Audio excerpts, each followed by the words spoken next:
We've undergone a project to identify the Civil War veterans buried in this cemetery.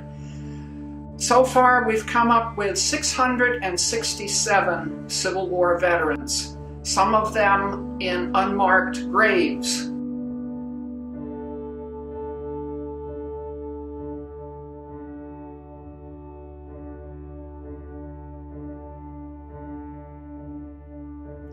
Lucy Blanchard was a Civil War nurse and from the Syracuse area, and she never wrote her memoirs or anything like that, but there were articles in the newspaper and whatnot. And when she got older, she moved out to Michigan. She moved to the state of Michigan, and she passed away out there. And there's an organization called the Daughters of Union Veterans of the Civil War, and that organization named their tent after Lucy Blanchard. And there was a gentleman out there named Len Thomas, who does research, a historian out in Michigan.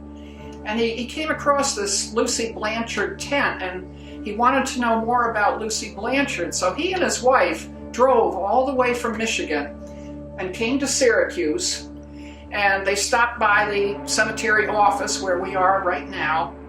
And it just so happened that my sister and I walked in as Len and his wife were talking to the secretary, and I heard the words Civil War, and I said, who are you looking for?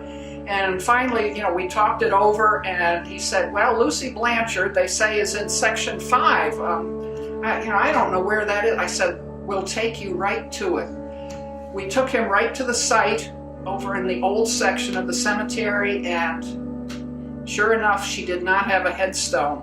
And Len Thomas, bless his heart, made the application and got a headstone, and it was set in on her gravesite.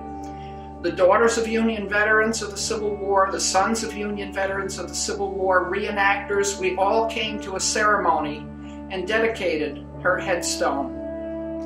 She lay forgotten for so many years, for almost 100 years, and finally she got her due.